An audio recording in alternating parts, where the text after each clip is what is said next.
फिर आप में से कई लोग मुझसे कहते हैं कि मैं सिर्फ भारतीय जनता पार्टी की आलोचना क्यों करता हूं।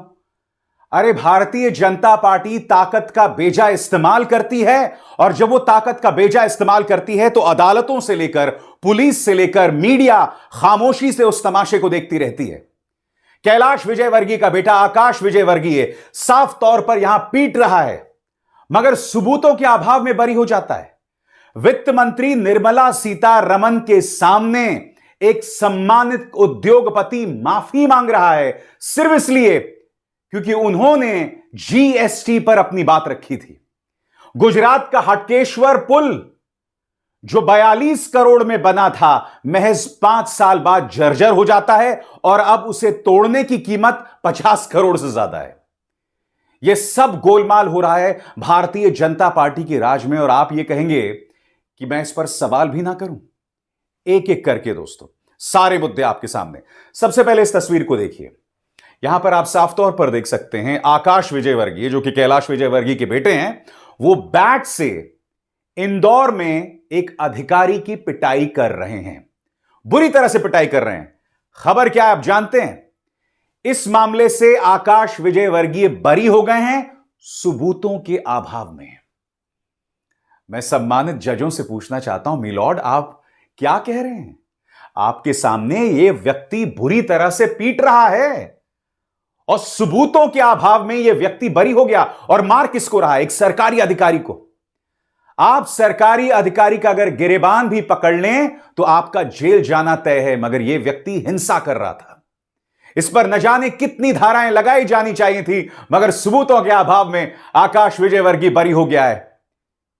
भारतीय जनता पार्टी का है ना ये व्यक्ति।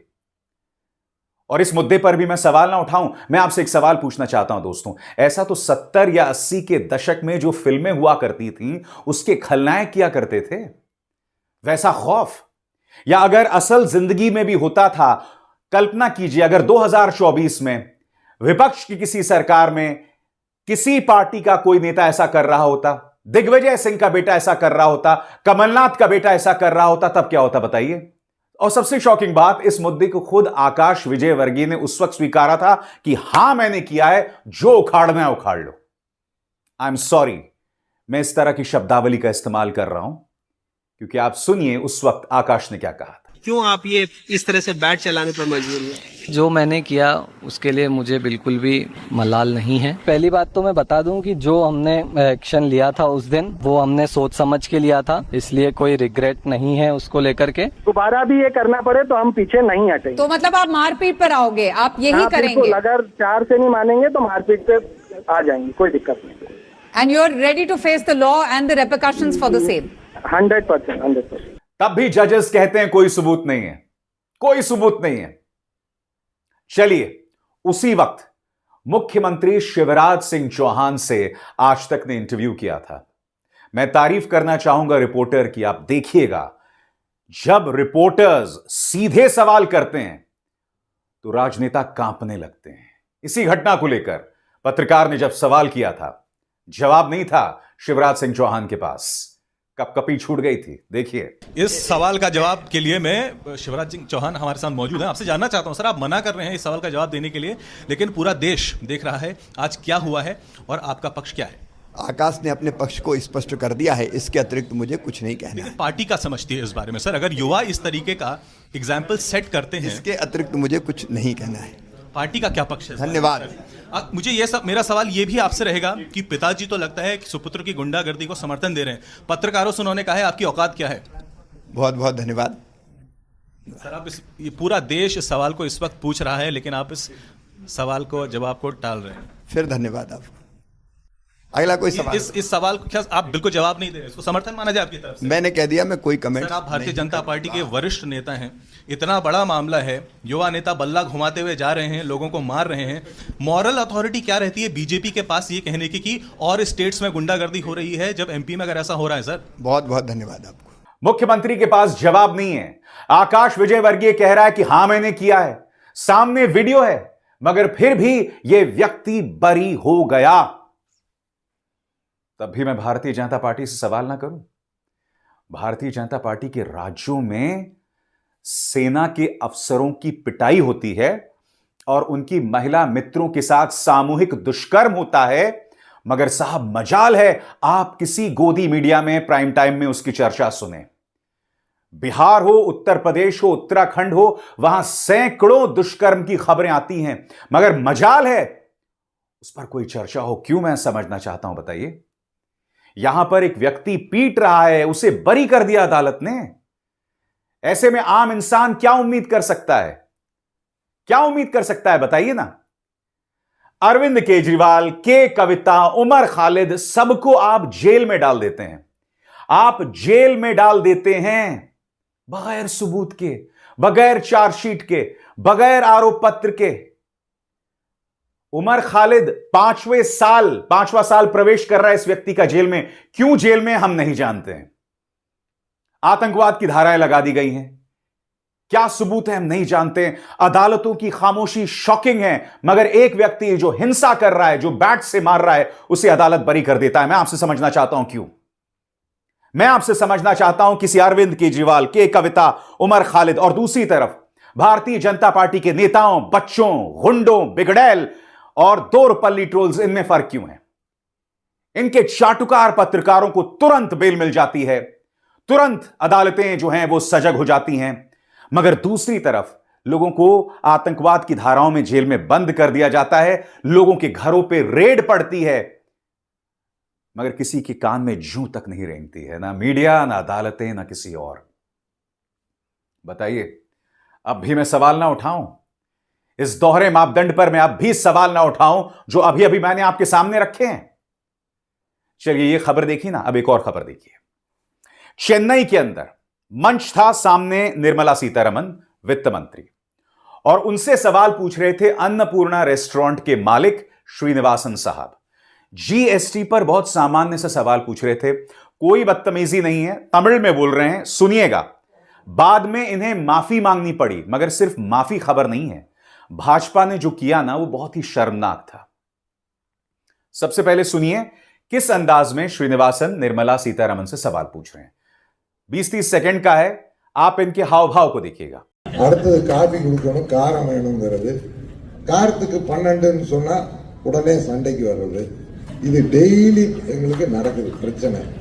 ஒரே பில்லுல ஒரு ஃபேமிலிக்கு டிஃப்ரெண்டா ஜிஎஸ்டி போட்டு கொடுக்கறது கஷ்டமா இருக்கு. ஒரு பன்னுக்கு ஜிஎஸ்டி கிடையாது, பன்னுக்குள்ள ஒரு கிரீம் வச்சுட்டு அதுக்கு 18% ஆயிடும். கஸ்டமர் என்ன சொல்றாரு, நீ கிரீமையும் ஜாமையும் கொண்டா நானே வச்சுக்கிறேன், பணம் நடத்த முடியல. यहां पर श्रीनिवासन साहब ने कोई बदतमीजी नहीं कही, निर्मला सीतारमण से बहुत सलीके से बात किया, मगर उसके बाद कुछ रहस्यमय होता है।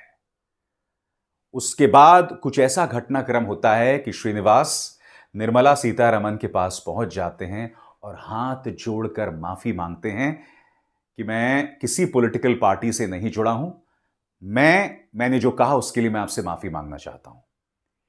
एक बिजनेसमैन जीएसटी को लेकर अपना दर्द रख रहा था, कुछ अनाप शनाप नहीं कह रहा था, कुछ बदतमीजी नहीं कर रहा था।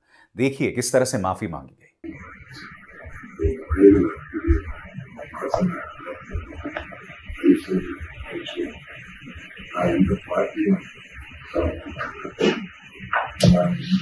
ये वीडियो भारतीय जनता पार्टी के प्रचार तंत्र ने लीक कर दिया। एक सम्मानित बिजनेसमैन, उसके जहन में डर होगा कि आज मैंने जीएसटी को लेकर वित्त मंत्री से सवाल किया है, कल इनकम टैक्स, ईडी, सीबीआई मेरे घर पहुंच जाएगी, मुझे परेशान करेगी। हमारे सामने ढेरों मिसाल हैं, झूठी गवाही पर लोगों को जेल में डाल दिया जाता है। श्रीनिवासन साहब को इसलिए डर था, इसलिए वो वित्त मंत्री के पास आए। वित्त मंत्री का अहंकार देखिए और भाजपा की बेशर्मी देखिए। एक सम्मानित बिजनेसमैन माफी मांग रहा है, बात वहां पर खत्म हो जाती, आपने उसे लीक कर दिया। आपको शर्म आती है? और फिर आप ये कहते हैं मैं सिर्फ भाजपा से सवाल क्यों करता हूं। ये तो शुक्र है दोस्तों तमिलनाडु में भाजपा की सरकार नहीं है। आप अंदाजा लगा सकते हैं वहां के जो तमाम बिजनेसमैन हैं उनकी क्या हालत बीजेपी करती। मगर फिर रहस्यमय ताकतों ने श्रीनिवासन साहब से कहा होगा कि राज्य में बेशक हमारी सरकार ना हो, मगर ईडी, इनकम टैक्स और सीबीआई तो हमारे जेब में है, बाज आ जाओ। कहीं इसलिए तो वो माफी मांगने नहीं पहुंच गए थे। बहरहाल भाजपा ने अपनी गलती मानी है। पार्टी के नेता अन्नामलाई का बयान आपके स्क्रीन पर अंग्रेजी में बयान है, कह रहे हैं on behalf of BJP Tamil Nadu I sincerely apologise for the actions of our functionaries who shared a private conversation between a respected business owner and our honorable FM. I spoke with Thiru Srinivasan AVL, the esteemed owner of Annapurna chain of restaurants, to express regret for this unintended breach of privacy. Annapurna Srinivasan Anna is a pillar of Tamil Nadu's business community, contributing significantly to the state and nation's economic growth. I request everyone to lay the matter to rest with due respect. यहां पर अन्नामलाई बता रहे हैं कि उन्होंने थिरु श्रीनिवासन अवल से बात की, माफी मांगी और इस तरह से हमारे जो कार्यकर्ता हैं उन्हें ऐसा नहीं करना चाहिए था, मगर किया ना। भारतीय जनता पार्टी की ऐसी सोच है ना कि आप इस तरह से एक सम्मानित बिजनेसमैन की तौहीन, अपमान कर रहे हैं। ऐसा क्यों होता है मैं समझना चाहता हूं। कभी आपके सरकारी हैंडल से कांग्रेस की नेता सुप्रिया श्रीनेत को ट्रोल किया जाता है, बाद में कहा जाता है नहीं हमने नहीं किया, हमारा अकाउंट हैक हो गया, हमने एफआईआर लॉन्च कर दी है। और सिर्फ एक घटना नहीं, ऐसी ढेरों घटनाएं हैं जहां सरकारी प्लेटफॉर्म्स का इस्तेमाल दो रुपल्ली ट्रोल्स और भाजपा के गुर्गे कर रहे हैं, भाषा से समझ आ जाता है। तमिलनाडु में जो बहुत शर्मनाक है, आप इस तरह से एक सम्मानित बिजनेसमैन का अपमान नहीं कर सकते। मैं आपसे एक सवाल पूछना चाहता हूं, अडानी को लेकर कितने मामले सामने उभर कर आ रहे हैं, सेबी प्रमुख और उनके बीच जो रिश्ते हैं उसको लेकर सवाल उठ रहे हैं, कॉन्फ्लिक्ट ऑफ इंटरेस्ट आ रहे हैं, उस मामले की जांच भी नहीं करवा रहे हैं ये लोग। अडानी को आप एयरपोर्ट्स दे दें, आप तमाम परियोजनाएं दे दें, लगातार सवाल उठते रहें अडानी और भाजपा के रिश्तों के लेकर, आप जांच भी नहीं करवाना चाहते हैं। अदालत भी जांच किससे करवाती है? सेबी से करवाती है। वो सेबी जिसके आचरण पर सवाल है, जिनकी प्रमुख माधवी बुच पर सवाल हैं, मगर सुप्रीम कोर्ट अब भी नहीं जाग रहा है दोस्तों। और दूसरी तरफ एक दूसरा बिजनेसमैन है जिसके लिए हालात इतने खराब कर दिए जाते हैं कि वो माफी मांग रहा है वित्त मंत्री से। अब भी मैं बीजेपी से सवाल ना करूं? इस मुद्दे को लेकर राहुल गांधी ने सवाल किया है दोस्तों। जिस तरह से श्रीनिवासन साहब की तौहीन की गई, उनका पूरा बयान अंग्रेजी में, वो कह रहे हैं when the owner of a small business like Annapurna restaurant in Coimbatore asks our public servants for a simplified GST regime, his request is met with arrogance and outright disrespect. यहां पर राहुल गांधी कह रहे हैं जब एक छोटे से बिजनेस के मालिक जो कि कोयम्बटूर में हैं, जब वो जीएसटी को आसान करने की अपील करते हैं तो जवाब आक्रामकता, बदतमीजी और अहंकार से मिलता है। आगे राहुल कहते हैं yet when a billionaire friends seek to bend the rules, change the laws or acquire national assets, Modi ji rolls out the red carpet. यहां पर अडानी की तरफ राहुल गांधी का इशारा है, मगर जब एक अरबपति दोस्त अपनी तरफ से कुछ कहता है तो प्रधानमंत्री लाल कालीन उनके लिए बिछा देते हैं। आगे, our small business owners have already endured the blows of demonetization, an inaccessible banking system, tax extortion, and a disastrous GST. The last thing they deserve is further humiliation. Rahul Gandhi यहां कह रहे हैं कि हमारे बिजनेसमैन को लगातार जीएसटी, बैंकिंग सिस्टम, जिस तरह से वसूली की जा रही है करों के नाम पर, इनकम टैक्स के नाम पर, इसका वो सामना कर रहे हैं और अब उनकी बेइज्जती की जा रही है। राहुल गांधी का मानना है कि भारतीय जनता पार्टी के जो अहंकार हैं वो बहुत फ्रेजाइल हैं, वो बहुत कमजोर हैं। कोई भी इनसे सवाल कर ले तो ये बौखला जाते हैं और ये हर तरफ दिखाई देता है। सुनते हैं इस मुद्दे पर सुप्रिया श्रीनेत ने क्या कहा। लोगों को आमंत्रित किया था, निर्मला सीतारमण वित्त मंत्री हैं, उनसे मिलने के लिए। कोयम्बटूर के तमाम बिजनेस भी उसमें आए थे। उसमें से एक श्री अन्नपूर्णा स्वीट्स के वहां के ओनर श्री श्रीनिवासन जी थे। उन्होंने खड़े होकर अपनी व्यथा बताई। उन्होंने कहा कि मेरी एक मिठाई की दुकान है, वहां पर मीठे पर 5%, नमकीन पर 12%, प्लेन बन पर 0 और अगर क्रीम लगा तो उस बन पर 18% जीएसटी लगता है। तो कई बार तो कस्टमर बन अलग और क्रीम अलग ले लेते हैं, हमें तो समझ में नहीं आता कौन सा जीएसटी लगाए। तो जीएसटी की रेट को थोड़ा सरल कर दीजिए। ये एक छोटे मध्यम लघु उद्योगपति हैं और वो ये बात, ये व्यथा अपनी इस देश के वित्त मंत्री के सामने कह रहे थे। वित्त मंत्री ऐसा प्रतीत हुआ वहां पर कि उनको कोई इससे आपत्ति नहीं थी, उन्होंने कुछ हंसी मजाक भी किया। लेकिन 24 घंटे के अंदर उनको अलग से बुलाया जाता है, श्री अन्नपूर्णा जी के मालिक को, और उनसे माफी मंगवाई जाती है। चोरी से पीछे से उनका वीडियो रिकॉर्ड होता है। मुझे नहीं पता उनका कंसेंट, उनकी सहमति भी इसमें थी कि नहीं थी। उनका वीडियो रिकॉर्ड किया गया और उस वीडियो को बीजेपी की तमिलनाडु इकाई ने अपने ऑफिशियल हैंडल्स पर डाला। इसका क्या मतलब है? क्या इसका मतलब यह नहीं है कि इस देश की वित्त मंत्री के सामने अगर किसी ने अपनी व्यथा, अपनी तकलीफ, अपना दुख, अपना दर्द, अपने कारोबार की दिक्कत बताई, तो बजाय उसको सुलझाने के उन्होंने उस व्यक्ति को डराना, धमकाना, उससे माफी मंगाना ज्यादा जरूरी समझा। अब भी मैं भाजपा से सवाल ना करूं, बताइए। चलिए एक और खबर मैं आपको बताता हूं दोस्तों। खबर गुजरात की है। अजय इंफ्रा 2017 में एक पुल बनाता है। 5 साल में वो पुल जर्जर होने लगता है। 42 करोड़ में अजय इंफ्रा ने यह पुल बनाया था। कुछ ही सालों बाद उसकी हालत खराब हो जाती है दोस्तों, हालत खराब हो जाती है। मेरी बात का विश्वास ना हो तो चलिए गोदी मीडिया ही देख लो, आज तक की रिपोर्ट देख लो। हालांकि आज तक ने भी इस पे प्राइम टाइम डिबेट नहीं किया होगा। कोई सवाल करेगा, कोई पड़ताल करेगा कि अजय इंफ्रा ने भाजपा को गुप्त चुनावी चंदे के जरिए कितना पैसा दिया? दोस्तों इस रिपोर्ट में आप देखिएगा, जो पुल है ना, एकदम चूरा चूरा हो गया है, एकदम रेत हो गया है। यहां एक बहुत बड़ा पुल का हादसा हो सकता था। मत भूलिए मोरबी पुल हादसा। जब वो मोरबी पुल हादसा हुआ था तब तिहाड़ी पत्रकारों ने जनता पर इसका दोष मढ़ा था। शुक्र है वक्त से पहले इस पुल को तोड़ा जा रहा है, यहां पर भी एक बड़ा हादसा होता। और अगर हो भी जाता ना, जनता फिर भी नहीं जागती और फिर दोष भी जनता पर ही मढ़ा जाता। सुनिए हाटकेश्वर पुल पर क्या कह रहा है आज तक। अहमदाबाद के जर्जरित हाटकेश्वर ब्रिज पर फिलहाल मेरी मौजूदगी है।